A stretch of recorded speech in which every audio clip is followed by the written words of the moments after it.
प्रवर्तक आचार्य देव विद्यासागर जी महाराज की, परम पूज्य प्रमाणिक संत महामना मुनिराज प्रमाण सागर जी महाराज की, परम पूज्य अरह सागर जी महाराज की, अहिंसामयी जैन धर्म की।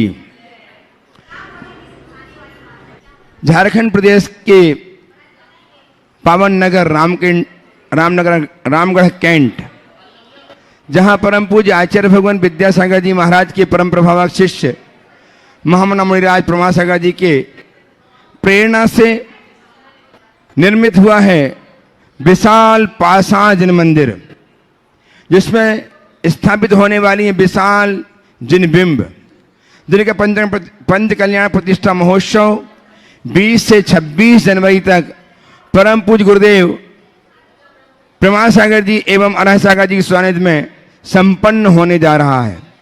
मैं रामगढ़ दिगंबर जैन समाज की ओर से पूरे गुरु भक्तों को, जो निरंतर संकट समाधान का कार्यक्रम पायस चैनल, जनमाई चैनल एवं आजना चैनल के माध्यम से देख करके अपने जीवन धन्य कर रहे हैं, उन सभी गुरु भक्तों को एवं सभी श्रावकों को दिगंबर जैन समाज रामगढ़ कैंट की ओर से सादर आमंत्रित करता हूं। आप इस महायज्ञ में, इस महापूजा में आए, सम्मिलित हों और महापात्र बनकर के अपने जीवन को धन्य करें। आपकी सारी सुविधाएं व्यवस्थित हैं। आप आइए और इस पुण्य अवसर को प्राप्त करके अपने पुण्य कोष को संवर्धित कीजिए। आइए हम चलें आचार्य भगवान विद्यासागर जी महाराज के परम प्रभावक शिष्य महामना मुनिराज प्रमाण सागर जी महाराज, जो विख्यात हैं जगत में गुणायतन प्रणेता के रूप में, जो जाने जाते हैं संकट समाधान के जनक के रूप में, और जो प्रवर्तक हैं भावना योग के, जिनके श्री चरणों में आकर के संप्रेरित होकर के लोग अपनी जीवन को नई ऊर्जा देते हैं, नई गति देते हैं। ऐसे संप्रेरक श्रवण महामनुराज प्रमाण सागर जी महाराज, जिनके मुखारविंद से हम आज प्रत्यक्ष उपस्थित होकर के अपनी शंकाओं के समाधान प्राप्त करेंगे रामगढ़ कैंट की इस धर्मधाम पर, और हम अपने जीवन को समुन्नत कर पाएंगे। मैं आप सबको गुरुदेव के चरणों में ले चलूं, उसके पूर्व में आपसे बताना चाहता हूं कि सत्य और संस्कृति का सजा भव्य वितान, कदम मिलाकर बढ़ चले धर्म और विज्ञान, आत्मविकास का दिव्य सदन गुणायतन। भव्यजनों गुणायतन गुरुदेव की इस परिकल्पना है, जो आपके उदार आशय से, आपकी सद्भावना से, आपके द्वारा अर्जित श्रम से उपार्जित धन के द्वारा पूर्ण होने जा रही है। आपके द्वारा प्रदत्त धन इस परिकल्पना को पूर्ण करने में अहम भूमिका निभा रहा है। हम बहुत नजदीक हैं उस सफलता के, जबकि गुणायतन को लोकार्पित कर पाएंगे। कुछ ही माह का समय शेष है। मैं समझता हूं कि वर्षांत तक, अंतिम दिसंबर के माह तक पूरा प्रयास होगा कि गुणायतन विश्व में लोकार्पित हो, और जिस दिन लोकार्पित होगा गुणायतन, उस दिन दुनिया देख करके दांतों तले अंगुली दबाएगी और कहेगी, वाह क्या है गुणायतन, वाह क्या है जैन धर्म। मैं दावे के साथ कह सकता हूं कि गुणायतन जब बनकर के तैयार होगा, लोकार्पित होगा, दुनिया जिसे देखेगी तो जैन धर्म की संस्कृति अक्षुण्ण होगी। जैन धर्म को जानने वाले लोग ये कहेंगे कि सचमुच में कहीं जैन धर्म को जानना है, देखना है।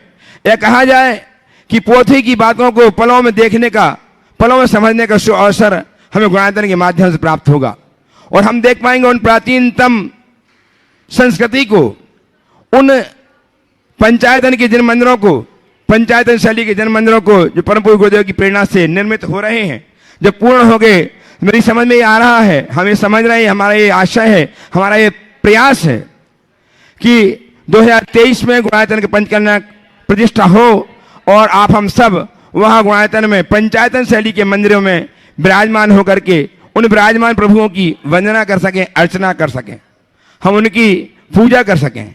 ये सब संभव हो सकेगा सन 2023 में। गुरुदेव की प्रेरणा और आचार्य भगवान विद्यासागर जी महाराज का परम आशीर्वाद ही है कि हम उन घड़ियों को बहुत कम समय में देख पाएंगे, वहां पूजा अर्चना कर पाएंगे। बस एक बात आवश्यक है, जरूरी है, आपसे अनुरोध बारंबार कि आप गुणायतन आए, गुणायतन को देखें, गुणायतन में जो हो रहा है उस कार्य की समीक्षा करें, और अपने द्वारा अर्जित श्रम को इसमें लगा करके अपने जीवन को धन्य करें। आप अपने जीवन में कमाए हुए धन को स्वर्णिम बना सकते हैं, स्वर्णिम बना सकते हैं उस समय जबकि आपका धन वहां लगे। आज तक जितने भी लोगों ने अपने धन को वहां लगाया है, मैं कहूंगा कि उनका धन स्वर्णिम बन चुका है। उनकी एक एक पाई का सदुपयोग कहीं हो रहा है तो है गुणायतन है। गुणायतन में आपके द्वारा दी गई एक एक पाई का सदुपयोग किया जा रहा है। बहुत जल्दी हम उस परिकल्पना को जो अनूठी है, अद्भुत है, गुरुदेव की परिकल्पना है, वह पूरी होने वाली है। और सब संभव हो रहा है आपके द्वारा दिए गए धन से। आपका दिया धन इसमें बहुत बड़ा कारण बन रहा है। मैं आपके इस धन की जो आपने दी है बार बार अनुमोदना करता हूं, बार बार प्रशंसा करता हूं और भावना भाता हूं कि आप गुणायतन से जुड़े, औरों को जोड़ें, स्वयं जुड़े, औरों को जोड़ें, जोड़ करके गुणायतन की परिचर्चा को, गुणायतन की इस महिमा को सबको परिचर्चा में लाएं, बताएं और जानें, देखें, समझें। और जैन धर्म के लिए एक आयाम जो स्तंभित खड़ा हो रहा है, तैयार हो रहा है, उसमें अपना योगदान निरंतर देते रहें। आइए हम सब गुरुदेव की इस परिकल्पना को साकार करने के लिए एकजुट हों, तन मन से धन से जुड़ें और अपने जीवन को धन्य करें। हम आज इस संकट समाधान सत्र को प्रारंभ करने जा रहे हैं।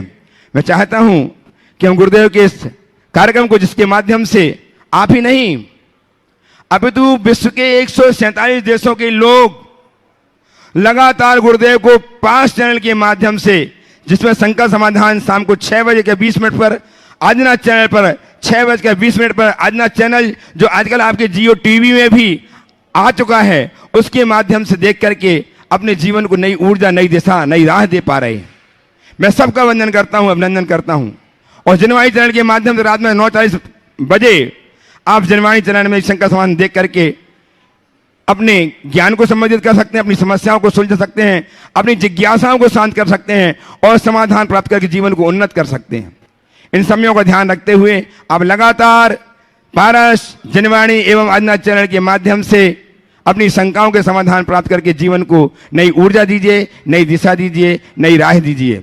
आइए हम सब चलें गुरुदेव के श्री चरणों में। गुरुदेव कुछ ही मिनटों में संकट समाधान कार्यक्रम जो प्रारंभ हुआ 13 अगस्त 2014 को, जिसके जनक है परम पूज्य गुरुदेव प्रमाण सागर जी महाराज। मुझे अच्छी तरह ख्याल है जब गुरुदेव का प्रतिनगी पिंडरी में 1989 में चातुर्मास हुआ था, उस समय मैं गुरुदेव के चरणों में बैठा करता था। सांझ का समय होता था, हम सब गुरुदेव की चरण वंदना करते थे और आचार्य भक्ति किया करते थे। आचार्य भक्ति करने के उपरांत मैं महाराज श्री से कहा करता था, महाराज श्री हम प्रश्न करते हैं, आप उत्तर दीजिए। दिन था 31 जुलाई का और शुरुआत हुई थी संकट समाधान की छोटी सी शुरुआत। शंकाएं हम लोग किया करते थे। मैं सारे लोगों से चिट्ठियां लेता था, प्रश्नों की चिट्ठियां लेता था, अपने पास रखता था और एक एक करके उन्हें उच्चारता था। महाराज एक एक करके उत्तर दिया करते थे। उस समय से कार्यक्रम शुरू हुआ। 31 जुलाई 1989 से इस प्रारंभ हुआ। शंका समाधान अपनी यात्रा को अनवरत रूप से बनाए हुए है, तब से यह चल रहा है। संयोग लगा जब 13 अगस्त 2014 का दिन था। आज वर्तमान में जो संधान सागर जी महाराज हैं, आचार्य श्री दीक्षित, उन्होंने जब वे ब्रह्मचारी थे, उन्होंने शिखर जी में परम पूज्य गुरुदेव का चातुर्मास चल रहा था। एक दिन बिना कोई जानकारी के, महाराज कोई जानकारी नहीं थी, उन्होंने टीवी चैनल वालों, प्रास चैनल वालों को तैयार किया, उनसे बात की और लाइव प्रसारण कराने का मन बनाया। 13 अगस्त 2014 को शंका समाधान का विधिवत लोक के लिए, हम सबके कल्याण के लिए शंका समाधान का प्रवर्तन हुआ। परम पूज्य गुरुदेव ने उस दिन से आज तक कभी यह समाधान का कार्यक्रम संगठन बंद नहीं हुआ, लगातार चल रहा है। आज भी हम इसी कार्यक्रम में आगे बढ़ते हुए पुनः गुरुदेव के श्री चरणों में नमन अर्पित करते हुए अपनी शंका प्रस्तुत करेंगे, समाधान पाएंगे। मैं आप सबकी ओर से बैठे, मैं चाहता हूं कि गुरुदेव का हस्त हम पर आशीष के आच्छादित हो। अतः मेरे साथ उच्चारें, नमोस्तु महर्षि, नमोस्तु महर्षि, नमोस्तु महर्षि। प्रथम प्रश्न के लिए आमंत्रित हैं श्री नितिन जी जैन रामगढ़ और तैयार हैं श्रीमती ऊषा जी अजमेरा रामगढ़। श्रीमान संजय जी जैन हजारीबाग, आइए। नमोस्तु महर्षि, नमोस्तु नमोस्तु। अंबर पर तारे हजार है पर चांद एक है। उस चांद की चांदनी के बिना तारों का कोई अस्तित्व नहीं है। ठीक उसी तरह धरती के चांद हमारे परमान सागर महाराज है, जिनके आशीर्वाद के बिना रामगढ़ वालों की कोई अस्तित्व नहीं है। हे गुरुवर, आपकी सानिध्य में रामगढ़ जिन मंदिर का पंच कल्याण संपन्न हो रहा है, हम रामगढ़ वाले ऐसा क्या करें जिससे मंदिर में पॉजिटिव एनर्जी हर क्षण प्रभावित होती रहे।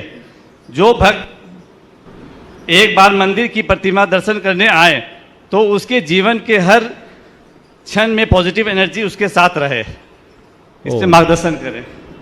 देखिए, मंदिर की प्रतिष्ठा अब होने ही वाली है, और जब मंदिर की प्रतिष्ठा हो जाएगी तो इसकी ऊर्जा स्वाभाविक रूप से हम आप सबको प्रभावित करेंगे। आपने पूछा ऐसा हम क्या करें कि इस मंदिर में आने वाला हर व्यक्ति धन्य हो जाए, तो उसके लिए कुछ नहीं करना है। इस प्रतिष्ठा में अपनी भाव विशुद्धि को बढ़ा के रखना है। ओम, अपनी भाव विशुद्धि को बढ़ा के रखना है, समझ गए?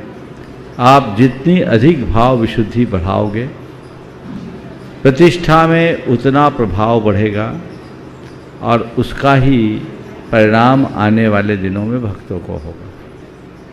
हम जब मंदिर बनाते हैं, मंदिर बनाने में मंदिर बनाने वालों के भाव, भगवान विराजमान करने वाले के भाव, प्रतिष्ठा कराने वाले के भाव और सूर मंत्र देने वाले गुरु की भाव विशुद्धि का प्रभाव उन पर पड़ता है और तदनुरूप ही सारा जीवन व्यवहार बनता है। तो अब आप लोगों के हाथों में है, अपनी विशुद्धि को बढ़ाइए, जरूर रंग लाए। ओ उपस्थित हो श्रीमती उषा जी अजमेरा, तैयार हैं श्रीमान महाराज श्री के चरणों में शत वंदन, शत वंदन, शत वंदन। महाराज श्री, मेरा प्रश्न ज़्यादा नहीं है कि मैं ये पूछना चाहती हूँ कि नवधा भक्ति क्या है, इसके कितने भेद हैं, कृपया विस्तार से बताएं। देखिए, नवधा भक्ति जैन परंपरा में जो कही गई है वो 9 प्रकार की भक्ति है। नवधा भक्ति को रामचरितमानस में अलग तरीके से व्याख्यायित किया गया, लेकिन आज आपने जिस संदर्भ में पूछा है मैं उस संदर्भ में बताऊंगा। इस नवधा भक्ति को 9 पुण्य कहा गया, उसी को लोग नवधा भक्ति कहने लगे। ये 9 पुण्य के माध्यम से किसी मुनि का आहार कराया जाता है। उनका परगाहन करना, यानी उनकी 3 प्रदक्षिणा देना, उच्च आसन में बिठाना, उनके चरणों का प्रक्षालन करना, उनकी पूजा करना, उनको प्रणाम करना और मन की शुद्धि, वचन की शुद्धि, काय की शुद्धि और अपने द्वारा तैयार अन्न जल की शुद्धि, ये 4 शुद्धियाँ साथ में जोड़ना। तो ये 9 पुण्य है, इसे ही नवधा भक्ति की कहा जाता है और ये नवधा भक्ति पूर्वक ही आहार दान दिया जाता है। नमस्ते। आइए बनगांव दमोह से श्रीमान संस्कार जी जैन तैयार हैं, श्रीमान विद्या प्रकाश जी साथ में तैयार हैं, निहाल जी लाधानी जो सुपुत्र हैं अतुल लाधानी के समय शिक्षक गुणायतन बक्सरा गुजरात से साथ में रहेंगे। तैयार हैं विद्या प्रकाश जी रामगढ़। दोनों मुनिराज के चरणों में बारंबार नमोस्तु। महाराज जी, धन के साथ पुण्य कैसे कमाएं? धन के साथ पुण्य कैसे कमाएं, बहुत अच्छा है। धन कमाने के लिए तो सब सोचते हैं, पर धन के साथ पुण्य कैसे कमाएं? 2 तरह के सवाल अक्सर आते हैं, धन कैसे कमाए या पुण्य कैसे कमाए। ये बहुत होशियार है, एक साथ दोनों सवाल कर दिया। धन के साथ पुण्य कैसे कमाए? देखो, बहुत अच्छा उत्तर दे रहा हूँ, ध्यान से सुनना। धर्म के साथ धन कमाओ, धन भी कमाओगे और पुण्य भी कमाओगे। धर्म के साथ धन कमाने का मतलब क्या है? नैतिकता और प्रामाणिकता के साथ धन कमाओ, नीति न्याय के साथ धन अर्जन करो, हिंसा और शोषण से मुक्त होकर धनोपार्जन करो, ये धर्म युक्त धनार्जन है। इस तरह के धनोपार्जन करने वाले अतिरिक्त पाप अर्जन नहीं करते हैं। और कहा जाता है साधन की शुद्धि से साध्य की शुद्धि होती। तो यदि सही साधन से व्यक्ति धनार्जन करेगा तो उसकी बुद्धि भी निर्मल होगी। फिर वो धन का उपभोग पाप में न करके परमार्थ के कार्य में करेगा। तो धर्म के साथ धन कमाओ और कमाए हुए धन को धर्म में लगाओ तो धन भी बढ़ेगा और पुण्य भी बढ़ेगा। समझ गए? और कमाए हुए धन को पाप में लगाओगे तो एक दिन बंटा धार हो जाएगा। समझ गए? और धर्म में लगाओगे बेड़ा पार होगा। अब तुम्हें तय करना है बंटा धार करना है या बेड़ा पार करना है। सब चीज़ें हमारे हाथ में हैं। तो ये बात सूत्रों में मैं कह रहा हूँ, धनोपार्जन में अधर्म न हो और धन के भोग में धर्म हो। ये दोनों चीज़ें जुड़ जाए तो जीवन धन्य हो। आइए श्रीमान विद्या प्रकाश जी रामगढ़ से तैयार हैं। श्रीमान कमल जी बैगड़िया साहब रामगढ़। नमोस्तु गुरुदेव, नमोस्तु नमोस्तु नमोस्तु। आज मैं अन्यत्व भावना के बारे में पूछना चाहता हूँ। जहाँ देह अपनी नहीं तहाँ न अपना कोई, घर संपत्ति पर प्रकट हैं पर हैं परिजन लोय। पर जो भिन्न चतुष्टय वाले हैं अत्यंता भाव सदा उनमें, गुण पर्याय में अन्यत्व अरे प्रदेश भेद नहीं है जिनमें। इस संबंधी विपरीत मान्यता से यह संसार बढ़ाया है, निस्तत्व समझ में आने पर समरस निस्मय ही पाया है। तो महाराज श्री अत्यंता भाव और अन्यत्व भाव ये दोनों क्या चीज़ है? बहुत अच्छा सवाल। आप एक एक करके पूरी 12 भावनाओं पर, अच्छा है लोगों को कम से कम संक्षेप में 12 भावना का सार तो इनके निमित्त से मिल रहा है ना। एक बार इनके सवाल के लिए जोरदार। 12 भावना पर एक एक घंटे के प्रवचन तो मैंने कई बार बोले। मेरे 2-3 पुस्तकें भी 12 भावना पर प्रकाशित है।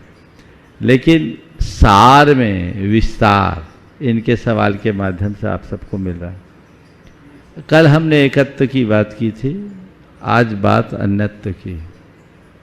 अभी आपने कहा एक दूसरे से अन्न होना और अत्यंता भाव होना, इसमें क्या अंतर है?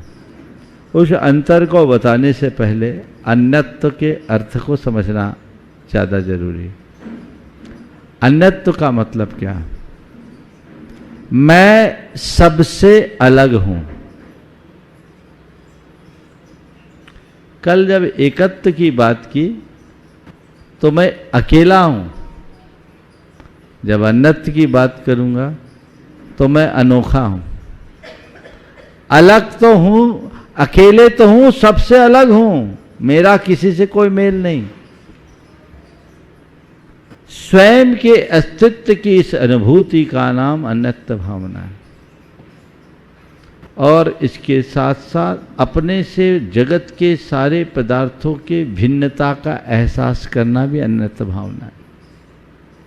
लेकिन जब हम गहराई में जाते हैं तो एक सच्चाई हमारे सामने प्रकट होती है कि दो द्रव्य का एक दूसरे में अत्यंता भाव है, उसका उससे कोई संबंध नहीं है। हम लोग एक दूसरे के साथ जो रिश्ते नाते जोड़ते हैं, ये सब हमारा अज्ञान है, ये हमारे मोह भाव की परिणति है।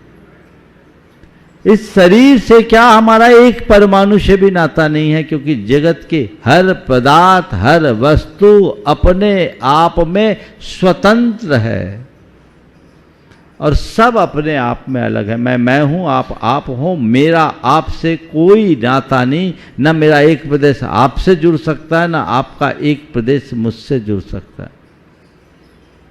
एकदम भिन्नता है। मैं अकेला हूँ, अलग हूँ, अनोखा हूँ। बस जो मैं हूँ वही सब कुछ है और मुझे बस मेरे मैं में रमना है। ये बुद्धि जिसके अंदर प्रकट हो जाती है, वही आत्मलीनता का सौभाग्य प्राप्त करता है और उसी आत्मलीन दशा से हमें मुक्ति मिलती है। ये इसका असर। आइए श्रीमान कमल जी बगाड़िया साहब रामगढ़ टेंट से ही, और तैयार हैं श्रीमान संजय जी जैन हजारीबाग। संजय जी हजारीबाग से तैयार हैं। महामुनीश्वर ज्ञान के प्रणेता, आपके चरणों में शत शत वंदन। कहते हैं सागर के भी दो किनारे होते हैं, सागर के भी दो किनारे होते हैं, कुछ लोग बहुत प्यारे होते हैं। कौन कहता है जिंदगी अकेली है, कौन कहता है जिंदगी अकेली है। जिंदगी में प्रमाण सागर जी जैसे गुरु जान से भी प्यारे होते हैं, प्रमाण सागर जैसे गुरु जान से भी प्यारे होते हैं। और आप संत आवे जिस घरा उसके रोज होली दिवाली और दशहरा, ऐसे संत हमारे बीच पधारे हैं, आपका हम वंदन करते हैं। मेरा प्रश्न है कि क्या प्रभु मिलन में विरह अवस्था से गुजरना आवश्यक है? प्रभु के मिलन के लिए विरह की अवस्था, जैसे आपने संन्यास लिया है, एक तरह का विरह की अवस्था, इससे गुजरना आवश्यक है। और अहोभाव क्या है किसी के प्रति भी, इसे अपने जीवन में कैसे उतारें? बहुत अच्छा सवाल। देखिए, प्रभु मिलन में विरह की भूमिका, अगर जैन दर्शन की दृष्टि से मैं जवाब दूं तो मैं कहूँगा प्रभु मिलन में विरह की नहीं, एकत्व की आवश्यकता है। प्रभु मुझसे बाहर नहीं, प्रभु मेरे भीतर ही है। जिससे मुझे मिलना है वो और कोई नहीं, वो मैं ही हूं। खुद से खुद के मिलन का नाम ही प्रभु मिलन है। जैन दर्शन कहता है अप्पा सो परमप्पा, आत्मा ही परमात्मा है। मुझसे पृथक कोई और परमात्मा है ही नहीं। जो मेरा नियंता या निर्माता हो, जो मुझे पुरस्कृत या दंडित करता हो। जैन दर्शन कहता है तेरा परमात्मा तू खुद स्वयं है, पर तू उसे जानता नहीं। तू देहात्म बोध में जी रहा है। तेरी बुद्धि शरीर और शरीराश्रित तन संयोगों से बंधी हुई है, जो मोह और अज्ञान के परिणाम स्वरूप है। और जब तक ऐसे अज्ञान प्रेरित बुद्धि होगी तो दुखी बना रहेगा। उस अज्ञानता में तू कभी अपने आप को सुखी, कभी दुखी, कभी राजा, कभी रंग, कभी अमीर, कभी गरीब, कभी रूपवान, कभी कुरूप, कभी अच्छा, कभी बुरा, कभी बड़ा, कभी छोटा, यही मानते रहेगा। लेकिन यथार्थ तू केवल तू है। तत्त्वम असि, तत्त्वम असि, बस तुम जो हो बस हो, उसके साथ कोई विशेषण नहीं। वही तेरा स्वरूप है, वो तेरा परमात्मा है। उस परमात्मा से मिलना है तो विरह नहीं, एकत्व, उससे नाता, केंद्रीकरण, स्वयं का स्वयं के साथ केंद्रीकरण ही परमात्मा का मिलन है। समझ गए? मैं खोज रहा था भगवान को, भगवान ढूंढ रहे थे मुझे। मैं खोज रहा था भगवान को, भगवान ढूंढ रहे थे मुझे। अचानक वे मिल गए, अचानक वे मिल गए। ना मैं झुका ना वे झुके। मैं खोज रहा था भगवान को, भगवान ढूंढ रहे थे मुझे, अचानक वे मिल गए। ना मैं झुका ना वे झुके, ना वे मुझसे बड़े थे ना मैं उनसे लघु था। ना वे मुझसे बड़े थे ना मैं उनसे लघु था। एक आवरण, पर्दा, एक आवरण मुझे उनसे विभक्त किए था, वो हटा और मैं भगवान हो गया। बोलिए प्रमाण सागर महाराज की। तो अपने भीतर खोजो, खुद के भीतर खोजो, और जिस दिन तुम उसे समझ लोगे उसी दिन अपने जीवन को पूर्ण बना लोगे। समझ गए? लोक में जब हम अपने से भिन्न किसी सर्वशक्तिमान परमात्मा की धारणा पर विश्वास करते हैं, तब हमें लगता है कि उससे मिलने के लिए जो हमसे भिन्न कहीं और है, हमें सबसे नाता तोड़ना हो। लेकिन जैन धर्म कहता है नहीं, निज से नाता जोड़ दो, फिर किसी से नाता तोड़ने की भी जरूरत नहीं है, अपने आप से नाता जोड़ो। समझ गए? अब रहा दूसरा सवाल, अहो भाव क्या है? अहो अहो अहो हमारे मुख से कब निकलता है? अहो, जब हम अपने आप को कृतार्थ, कृतकृत या धन्य महसूस करते हैं, है ना? अहो हो आ निकलता है। अपने आप को कृतकृत, कृतार्थ या जब धन्य महसूस करते हैं तो अपने आप अहो अहो अहो अहो निकलता है। बस स्वयं को कृतकृत, कृतार्थ और धन्य भाव से भर लेना ही अहो भाव है, जो हमारे भीतर की भाव विशुद्धि का द्योतक है। हम जब भक्ति करें, पूजा करें, पाठ करें, भगवान के चरणों में आए, उस घड़ी हमारे हृदय के जो उद्गार हैं वे सब अहो भाव। हे प्रभु, आहा आज धन्य हो गया, धन घड़ी यो, धन दिवस यो ही, धन जन्म मेरो भयो, अब भाग मेरो उदय आयो, दरस प्रभु जी को लख लयो। ये अहो भाव है, और अहो भाव जितना बढ़ेगा अहम भाव उतना घटेगा।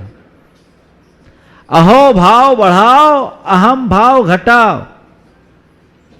आज अक्सर अहो भाव घट रहा है, अहम भाव बढ़ रहा है। कायदे से कई जहां अहो भाव होना चाहिए वहां भी अहम भाव दिखने लगता है ना? अब आपका एक पूरक सवाल मैं आपकी तरफ से उठा लेता हूं, क्योंकि दोनों उत्तरों में परस्पर विरोधाभास है। एक तरफ मैंने कह दिया कि भगवान तो मेरे भीतर है, और दूसरी तरफ मैंने भगवान के दर्शन के समय अहो भाव की बात की। तो आप कहोगे महाराज जी, जब आप लोग कहते हैं कि तेरा प्रभु तेरे ही भीतर है, तो बाहर प्रभु को क्यों पूजना? फिर हम ये 24 तीर्थंकरों की उपासना क्यों करते हैं? ये सवाल आपके मन में आ सकता है, हो सकता है आप कल पूछते, मैं आज ही आपकी तरफ से उठवा रहा हूँ। अब ये सवाल आ सकता है, पर इसे समझिए। एक बार एक दर्शन शास्त्र की प्रोफेसर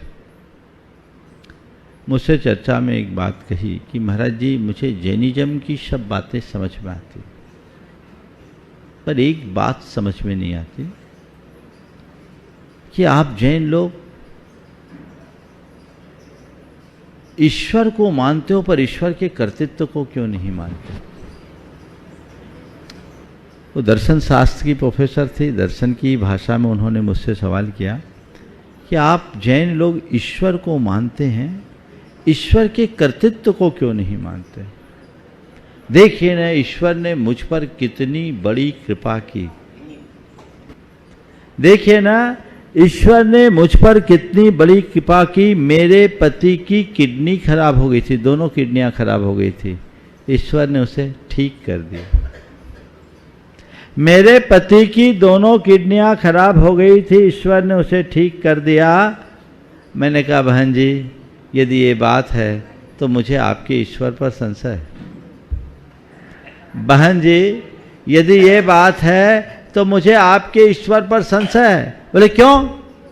मैंने कहा अगर ईश्वर को किडनी ठीक ही करनी थी तो खराब किसने की? अगर ईश्वर ने किडनी ठीक की तो खराब करने का भी दोष उस पर ही जाएगा, आरोप उसी पर ही लगेगा। तो उन्होंने कहा महाराज ये बात ठीक समझ में आई, फिर आप लोग ईश्वर की पूजा क्यों करते? आपके सवाल के संदर्भ में मैं उत्तर, मैं जो आपके संभावित सवाल के संदर्भ में उत्तर दे रहा हूं। तो मैंने कहा आप दर्पण देखती हैं? बोले हाँ देखती हूँ। क्यों देखती हैं? इसलिए कि चेहरे में कोई दाग धब्बा ना हो।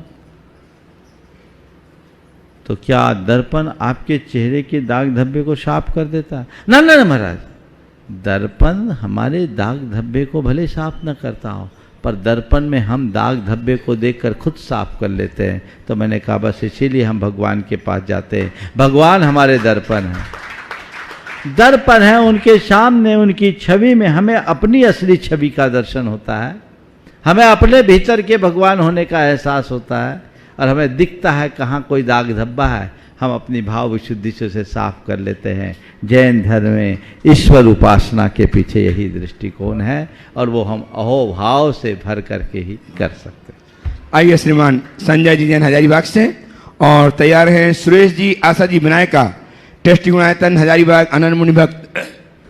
नमोस्तु मराश्री, नमोस्तु मराश्री, नमोस्तु पराश्री। मराश्री, जो मेरा क्वेश्चन है प्रैक्टिकल बिजनेस में जो प्रॉब्लम आ रही है उससे संबंधित प्रॉब्लम से संबंधित क्वेश्चन है। जिस बिजनेस में मैं हूँ उसमें बहुत बार डीलर मीट कराना पड़ता है, डीलर की मीटिंग करानी पड़ती है। क्या कि डीलर मीट करानी पड़ती है। कंपनी का प्रेशर रहता है कि मीट कराओ तो उसमें कॉकटेल हो, कॉकटेल समझ रहे हैं? हाँ, कॉकटेल हो, नॉन वेज वगैरह हो, उस प्रकार करना पड़ता है, पर हम लोग अलाउ नहीं करते हैं। तो होता क्या है कि अटेंडेंस डीलर का कम हो जाता है, तो कंपनी का प्रेशर रहता है कि डीलर का अटेंडेंस कम हो जा रहा है और कैसे इसको किया जाए। तो कंपनी एक नया तरीका ढूंढ लिया। अब क्या करता है कंपनी कि डीलर मीट अपने करा लेता है, डेबिट हमको कर देता है, यानी खर्चा का डेबिट हमको करता है, पैसा हम ही को देना पड़ता है। तो हम क्या करें? मैं एक घटना सुनाता हूँ। ज्ञानी जैल सिंह जब भारत के राष्ट्रपति हुआ करते थे, उनका एक कार्यक्रम इंदौर में हुआ। इंदौर में वहाँ के डिप्टी कलेक्टर थे सुरेश जैन। उनके जिम्मे उनके भोजन पानी के प्रबंध की व्यवस्था थी। अब ये जैन, उनके भोजन में सब तरह के भोजन की बात थी। इन्होंने कहा मैं नौकरी छोड़ दूंगा, पर ऐसा तो करूंगा नहीं। उन्होंने एक की नहीं सुनी, बड़े धाकड़ अधिकारी थे, और उन्होंने उनका अति उत्तम प्रबंध किया, शुद्ध शाकाहारी व्यवस्था की।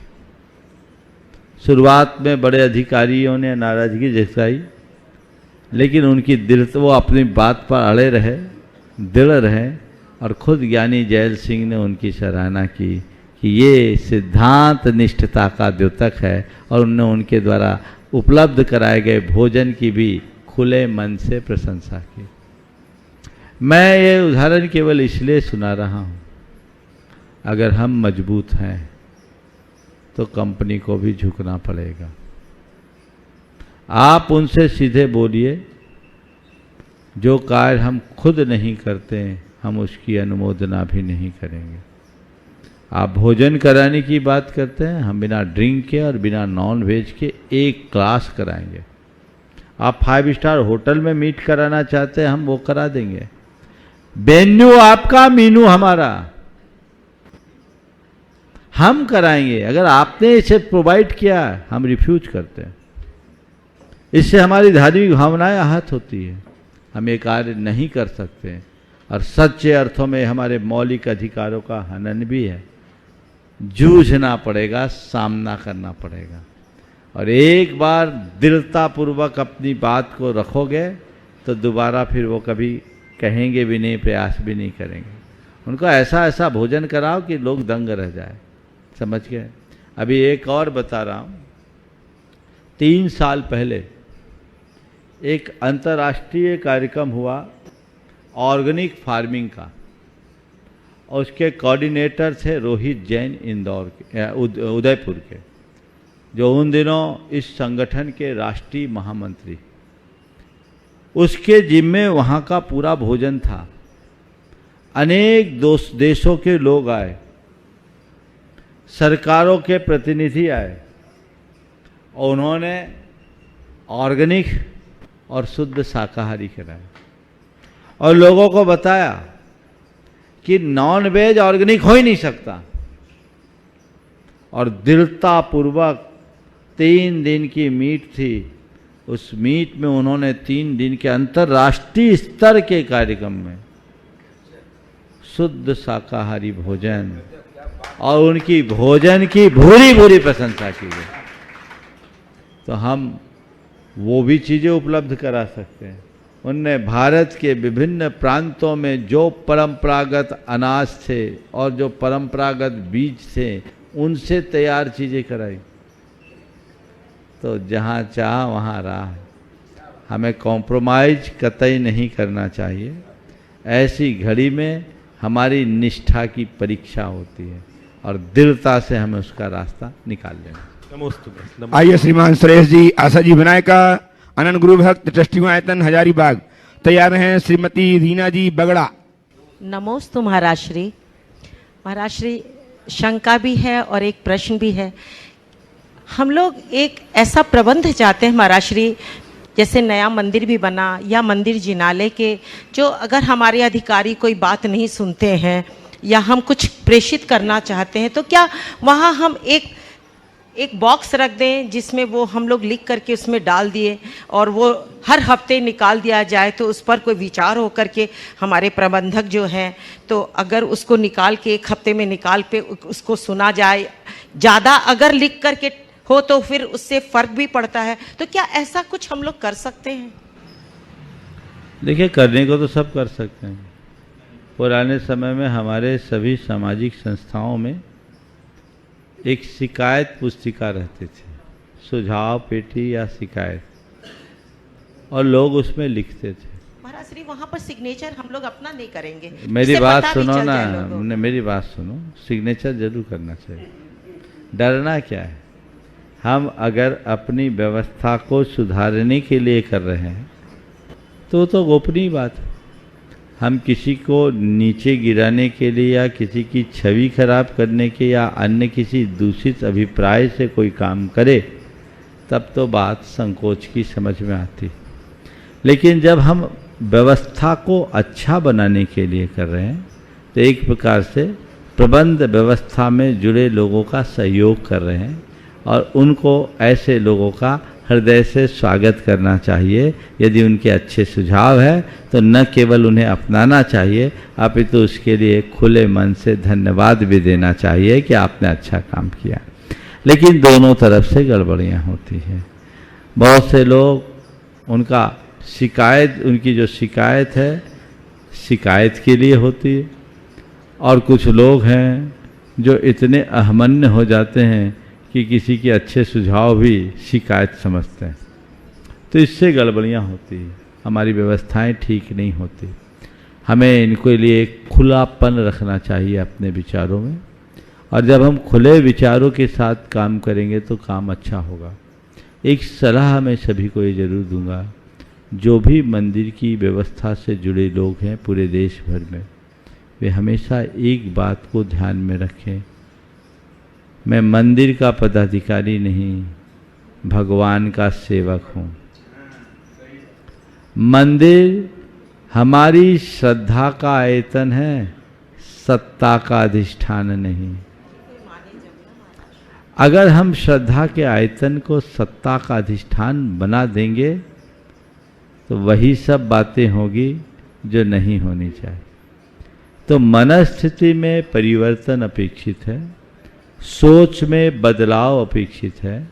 यदि ये होगा तभी हम कुछ अच्छा घटित कर सकें। तो महाराज श्री, हम लोग एक बॉक्स ऐसा बना के करें, आप बॉक्स अपने से बना भी कर सकेंगे अगर आप जहाँ हो, मुझे नहीं मालूम कहीं की भी बात, और ये उचित भी नहीं होगा। हमें जिनके हाथ में प्रबंध है उनके ही माध्यम से व्यवस्था कराना चाहिए तो रास्ता होगा। आपने बॉक्स रख भी दिया और सामने वाले ने बॉक्स ही उठा के फेंक दिया तो क्या करोगे? जब तक हम जिनको अपनी सलाह देना चाह रहे हैं वो हमारी सलाह सुनने को राजी है कि नहीं, ये भी तो देखो। मुझे मालूम है आप अपने हजारीबाग के लिए ऐसा नहीं पूछ रहे, सबके लिए पूछ रहे हैं। हजारीबाग में तो सब अपने आप में इतने समर्थ है कि उनको सलाह की जरूरत ही नहीं है। हाँ, तो ये जो भी हो, हमें बहुत ही सौहार्दपूर्ण वातावरण में काम करना चाहिए। कदाचित ऐसा नहीं भी है तो हम प्रेम भाव से अपनी बात पहुंचाने में संकोच न करें। भैया ये काम अगर ऐसा हो जाए तो अच्छा है। और सामने वाले का मन इतना बड़ा होना चाहिए कि एक बच्चे के भी अच्छे सुझाव को नोटिस में ले, तब अच्छा हो। चलिए आइए श्रीमती रीना जी वगड़ा रामगढ़ से तैयार हैं। जसमीत जी कौर रामगढ़। उच्चासन में विराजमान दोनों मुनिराजों के चरणों में नमोस्तु नमोस्तु नमोस्तु। गुरुवर कहते हैं कि अपने अपने कर्म हमें अपने खुद को ही काटने पड़ते हैं। तो हमारे अपने, जब हमारे माता पिता, हमारे पति, हमारे बच्चे जब कभी बीमार होते हैं या उन पे कोई परेशानी आती है, कष्ट आता है, तो हम उनके लिए पूजा प्रार्थना करते हैं, जप करते हैं, शांति विधान करते हैं। तो क्या उनसे उनके कर्म कटते हैं? हमारे देश में एक शब्द है दुआ, इसे मानती हो? दुआ दुआ दुआ मानते हो? हाँ। आशीर्वाद आशीर्वाद भरोसा करते हो? हाँ। किसी के आशीर्वाद से तुम्हारा क्या होगा? तुम्हारी दुआ, किसी की दुआ से तुम्हारा क्या होगा? तुम्हारा काम तो तुम्हारे कर्मों से होगा। वही तो सवाल है। हाँ, अभी उत्तर वहीं दे रहा हूं। सुनो, ये बात सच है कि हर प्राणी अपने अपने कर्मों को ही भोगता है, लेकिन हम अपनी भावनाओं के बल पर उस व्यक्ति के अनुकूल वातावरण बना सकते हैं। समझ गए? जैसे एक व्यक्ति बीमार है, बीमारी का कारण क्या है? इन्फेक्शन है, ये तो बाहरी कारण है। अंतरंग कारण उसका पाप है। अब हमने दवाई दी, दवाई ने क्या किया? शरीर में गया और जिस प्रकार के रसायनों से इन्फेक्शन हुआ था उनको हटा करके शरीर का शुद्धिकरण किया, हम स्वस्थ हो गए। ये तो ऊपर की चीज हुई, लेकिन दवाई खाते ही स्वस्थ हम नहीं हुए। एक बहुत बड़ा केमिकल चेंज हुआ है हमारी बॉडी में। वो क्या है? इन्फेक्शन का चेंज तो आपको दिखा, लेकिन हमारा और हमारे कर्मों का जो संबंध है वह भी एक रासायनिक बंधन है। समझे? तो वो शरीर के रसायन बिगड़ने से कर्मों की रसायन बिगड़ गई, तो हमारा पाप का उदय आया, हम बीमार पड़ गए। हमने मेडिसिन ली, दवाई ली, हमारे शरीर के रसायन ठीक हुए, तो कर्मों के रसायन के साथ उनका कॉम्बिनेशन बन गया, समीकरण ठीक बन गया, हमारे कर्म बदल गए, हम स्वस्थ हो गए। निमित्त बना, क्योंकि कर्म अपना फल द्रव्य क्षेत्र काल भाव के आश्रय से देता है। इसी प्रकार कोई आदमी बीमार है, अशक्त है, परेशान है, हम उसके हित में भावना भा रहे हैं, तो हम उसके लिए पॉजिटिव वेव जो छोड़ रहे हैं। क्या छोड़ रहे हैं? Positive wave. उस पॉजिटिव वेव के परिणाम स्वरूप वो उसको जब ग्रहण करता है, दुआ उसे ही लगती है जो उसे स्वीकार करता है। ध्यान रखना, आशीर्वाद उसे ही फलता है जो उसे स्वीकार करता है। अगर तुम्हारे यहाँ स्वीकार्यता नहीं है तो कोई आशीर्वाद नहीं लगेगा। तो एक आशीर्वाद, दुआ, प्रार्थना से जो हमने सकारात्मक तरंगे प्रक्षिप्त की, वो तरंग उसके कर्मों की स्थिति में परिवर्तन करने में निमित्त बन सकता है, तो वो उसके स्वास्थ्य लाभ में कारण बन जाता है। समझ गए? और ये सवाल आज से 50 वर्ष पहले पूछा गया होता तो शायद इतना अच्छा उत्तर नहीं मिलता, पर आज ये उत्तर है।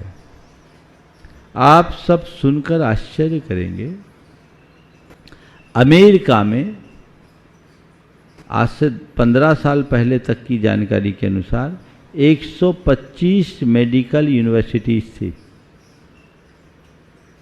मैंने 15 साल पहले एक लेख पढ़ा था, उसके आधार पर बता रहा हूँ। उसमें 85 में अब प्रार्थना को कोर्स में रखा गया है। और प्रयोग हुए सेंट फ्रांसिस्को और कैलिफोर्निया के कई यूनिवर्सिटीज में कि अस्वस्थ व्यक्ति पर जब प्रयोग किया गया 30 अलग अलग लोगों के समूह पर 10-10 के 3 समूह पर प्रयोग किया गया। 10 के लिए प्रार्थना की गई, 10 के लिए दवाई दी गई और 10 के लिए नकारात्मक भावना भाई गई।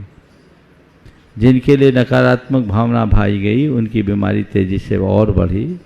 जिन्हें सामान चिकित्सा दी गई उनकी बीमारी सामान्य स्तर से ठीक हुई, लेकिन जिनके लिए प्रार्थना की गई उनकी बीमारी के सुधार की दर 200% अधिक थी।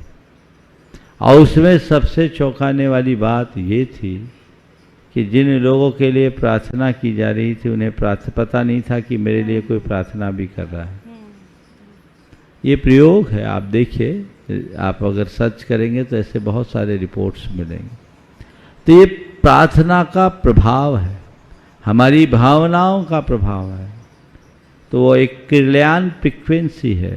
रूस में आज से रुडॉल्फ किर और किर्लियन, ये 2 वैज्ञानिकों ने इस पर काम किया आज से लगभग 55-60 साल पहले। वहाँ 3 अलग अलग पानी के ऊपर प्रयोग किया गया। एक के लिए बहुत सकारात्मक भावना भाई गई, दूसरे के लिए नकारात्मक भावना भाई गई और तीसरा सामान्य जल था। तीनों को पौधों पर सींचा गया। सामान्य जल को पौधे पर सींचने से उनकी वृद्धि दर सामान्य रही। जिनके साथ नकारात्मक भावना भाई गई थी वो पानी एसिड का काम कर गया, और जो सकारात्मक भावना से भरे व्यक्ति के हाथ का जल था उससे पौधे की वृद्धि दर 200% बढ़ गई। पानी को देखा जाए तो chemically there is no changes, फिर भी उनमें अंतर था, वो गुणात्मक अंतर। और उससे एक पद्धति विकसित हुई कि हमारे शरीर में कोई बीमारी बाद में आती है, उसकी शुरुआत बहुत पहले होती है, उससे उसकी फोटोग्राफी पहले ले ली जाती। किर्लियन थेरेपी के नाम से वो विख्यात हुई। तो ये हमारी भावनाओं का प्रभाव है। इसलिए कोई भी हो हम उसके लिए अच्छी भावना भाएं, हमारी भावनाओं में बहुत बड़ी ताकत होती है। आइए धर्मानुरागी बहन जसमीत जी कौर रामगढ़ से। मेरा भी क्वेश्चन सिमिलर ही है। मैं पूछना चाहती हूँ कि अगर फैमिली में किसी बंदे को प्रॉब्लम होती है या रिलेशंस में या उसको कोई बीमारी हो जाती है तो वो कष्ट पाता है, तो हम लोग बोलते हैं उसके कर्मों का फल है, लेकिन साथ साथ पूरी फैमिली भी दुखी होती है, उसके माँ बाप हैं, उसके भाई बहन हैं, तो क्या उनके भी कर्मों का फल है? वो मार्गदर्शन कीजिए। बहुत अच्छा सवाल है। अभी जो सवाल था उसका ही अगला पार्ट है। हाँ, बहुत अच्छा है और बहुत अच्छा संयोग भी बना है, एक के बाद एक। अपने कर्मों का फल है, किस रूप में उसमें काम करते हैं ये तो हमने देख लिया। अब इसी को हम थोड़ा पलट दें। अगर हम अच्छे में निमित्त बनते हैं तो बुरे में भी निमित्त बन सकते हैं। हम एक के लिए अच्छी भावना भाते हैं तो हम सबकी भावना से वो स्वस्थ हो सकता है। तो एक के दुख से हम प्रभावित होते हैं तो बाकी सब दुखी भी हो सकते हैं। हमारा मन जब किसी से जुड़ा होता है और ख़ासकर मोह से प्रभावित होता है तो उसकी वेदना, पीड़ा, कष्ट को देखकर व्यथित होता है। तो हमारी भाव दशा वैसी हो जाती है और उससे हमारे शरीर की ग्रंथियाँ उस रूप स्राव करने लगती है जो हमारे आँखों से आंसू और अंदर एक अलग प्रकार की संवेदना को प्रकट करती है। तो उससे हमारे शरीर के रसायन बदलते हैं, शरीर के रसायन से हमारे कर्मों के रसायन बदलते हैं, तो हम दुखी होने लगते हैं। यदि उस घड़ी हम थोड़ा तटस्थ भाव से जिए और ये सोचे कि ये सामने वाले पर आया हुआ कष्ट इसके कर्म का उदय है, अब इससे हम दुखी होंगे तो कोई लाभ नहीं। हमारी समझदारी यही है कि हम इनकी जितनी बन सके सेवा करें, इनकी चिकित्सा कराएं और इनके लिए दवा के साथ दुआ करें, प्रार्थना करें ये जल्दी स्वस्थ हो। तो आप उससे अप्रभावित रहेंगे, आपका मन दुखी नहीं होगा। दूसरे शब्दों में मैं कहूँ तो ऐसे घटनाओं के घटने पर साधारण जन दुखी होते हैं। जो तत्वज्ञानी हैं, जिन्हें जीवन और जीवन की व्यवस्था की समझ हो, वो तटस्थ रहते हैं। रहते हैं ना। तो एक ही प्रकरण में एक आदमी दुखी हो रहा है, दूसरा आदमी तटस्थ है, ऐसा क्यों? सब हमारी सोच पर निर्भर है। तो अगर हमारी दृष्टि आध्यात्मिक होती है तो ये सारी दुविधाएं अपने आप दूर हो जाएंगी। हर व्यक्ति को अपने जीवन में सुखी रहने के लिए जीवन और जीवन की व्यवस्था को ठीक रीति से समझना बहुत जरूरी है। और आमंत्रित हैं पंचकरण संबंधी सूचनाओं के लिए, विशेष सूचनाओं के लिए आदरणीय भैया अभय जी। परम पूज्य मुनिवर के श्री चरणों में कोटि से नमन। बंधु, हमारी भावना, हमारी प्रार्थना का प्रभाव हुआ। 10 वर्ष पहले जो भावना भाई थी वो साकार हो रही है और आगामी 20 मई से 26 मई तक परम पूज्य युगल मुनिराज के सानिध्य में पंचकाम प्रतिष्ठा महोत्सव प्रारंभ हो रहा है और तैयारी लगभग पूर्णता की ओर है। और मैं पारस चैनल, जनवाणी चैनल, प्रमाणिक आदिनाथ चैनल के माध्यम से जो इस कार्यक्रम को देख और सुन रहे हैं उन सभी के लिए सूचना है कि इस कार्यक्रम का सीधा प्रसारण 20 मई से 26 मई तक आदिनाथ चैनल पर पूरा कार्यक्रम दिखाया जाएगा। इसलिए मैं कहना चाहूँगा जिनके घर में आदिनाथ चैनल हो तो इस कार्यक्रम को जरूर देखें और जिनके यहाँ नहीं है उन किस नंबर पे ये आदिनाथ चैनल आएगा उसकी सूचना आपको विधिवत दे दी जाएगी। पुनः कहना चाहूँगा 20 मई से 26 मई तक अद्भुत ऐतिहासिक अकल्पनीय प्रभावना के साथ जो हमने भावना 10 साल पहले भाई थी वो भावना साकार हो रही है। और आज जिनालय में वेदिका में जो मूर्ति प्रतिष्ठित होने वाली हैं वो प्रतिमाएं भी आज विराजमान हो चुकी हैं मुनिवर के आशीर्वाद से, गुरुवर के आशीर्वाद से। अरे चली महाराज श्री आपके अनंत भक्त प्रकाश जी पाटनी अजमेर आपके चरणों में बारंबार नमस्ते करते हुए जानना चाहते हैं और कोई नहीं बचा कि एक अच्छा इंसान मतलबी नहीं होता है। हाँ? एक अच्छा इंसान मतलबी नहीं होता है, लेकिन वह उन लोगों से दूर हो जाता है जिनको उसकी कदर नहीं होती। क्या ऐसा होना चाहिए गुरुदेव? बहुत अच्छा सवाल है और सवाल की 2 दिशा है। एक अच्छा इंसान मतलबी नहीं होता लेकिन उन लोगों से दूर हो जाता है जिन्हें उनकी कद्र नहीं है। क्या ऐसा होना चाहिए? देखिए, मतलबी न होने का मतलब ये नहीं है कि हम हर किसी के साथ रहें। मतलबी न होने का मतलब सीधा सा ये है कि हम किसी से अपने स्वार्थ की पूर्ति न करें पर अपने जीवन के मतलब को सुरक्षित रखें। मेरा मकसद, मेरा ध्येय ये सामने होना चाहिए। आप मुझसे पूछो तो मैं बड़ा मतलबी हूँ इस अर्थ में, क्योंकि मैं वहाँ आप लोगों के साथ कहीं खड़ा नहीं हूँ जो मेरी मर्यादा के बाहर है। अब ऐसे में आप मुझे सेल्फिश कह दो तो कह दो, मुझे स्वीकार है, पर मुझे आपसे किसी लाभ की अपेक्षा नहीं, मुझे आपसे कोई आशा और उम्मीद नहीं है, अपेक्षा नहीं है। आप साथ हो तो न हो तो मुझसे जितना बने मैं आपके लिए अच्छा करूं, पर आप मेरे लिए अच्छा करो ये मेरी कोई इच्छा नहीं। पर हाँ, जहां मेरा बुरा होगा उससे मुझे सुरक्षित दूरी रखना ये समझ मेरे भीतर है। मैं आपसे पूछता हूं ये रखना चाहिए कि नहीं? हाँ, समझ गए? तो मैं समझता हूं इसका उत्तर आपको मिल गया है और हमें ऐसा ही रखना चाहिए। अपने मतलब से मतलब रखो लेकिन दूसरों से अपना मतलब मत साधो। जो लोग दूसरों से अपना उल्लू सीधा करना चाहते हैं और उसके पीछे उनको उल्लू बना देते हैं, वे लोग बहुत खतरनाक किस्म के लोग होते हैं। उनसे अपनी सुरक्षित दूरी होनी चाहिए और जीवन का पथ उसी अनुरूप आगे बढ़ाना चाहिए। समय आप सबका हो गया, यहीं पर विराम। बोलिए परम पूज आचार्य गुरुवर श्री विद्यासागर। जय जय जय। परम पूज महामना मुनिराज प्रमाण सागर जी महाराज की, परम पूज नारायण सागर जी महाराज की।